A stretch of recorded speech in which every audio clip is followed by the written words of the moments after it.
بسم اللہ الرحمن الرحیم۔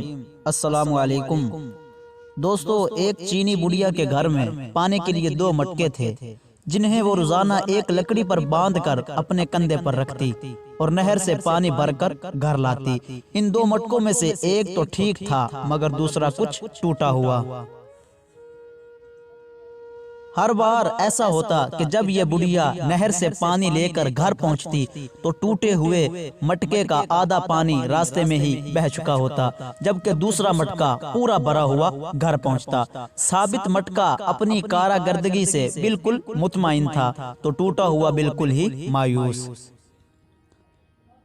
میں اپنی اس معذوری کی وجہ سے شرمندہ ہوں کہ جو پانی تم اتنی مشقت سے بھر کر اتنی دور سے لاتی ہو، اس میں سے کافی سارا میرے ٹوٹا ہوا ہونے کی وجہ سے گھر پہنچتے پہنچتے راستے میں ہی گر جاتا ہے۔ مجھے اس پانی کا پورا پتہ ہے جو تمہارے ٹوٹا ہوا ہونے کی وجہ سے گرتا ہے، اور اس لیے تو میں نے نہر سے لے کر اپنے گھر تک کے راستے میں پھولوں کے بیج بو دیے تھے تاکہ میرے گھر آنے تک وہ روزانہ اس پانی سے سیراب ہوتے رہا کریں۔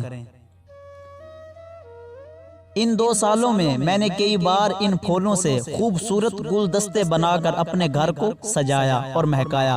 اگر تم میرے پاس نہ ہوتے تو میں اس بہار کو دیکھ ہی نہ پاتی جو تمہارے دم سے مجھے نظر آتی ہے۔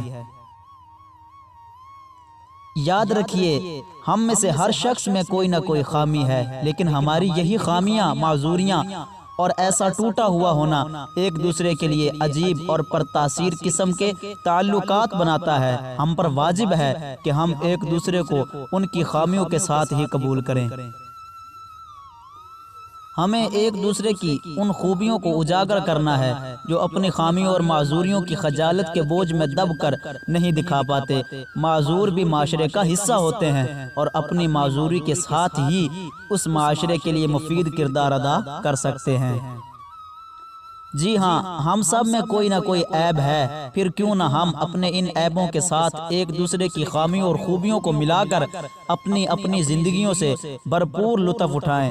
ہمیں ایک دوسرے کو اس طرح قبول کرنا ہے کہ ہماری خوبیاں ہماری خامیوں پر پردہ ڈال رہی ہوں۔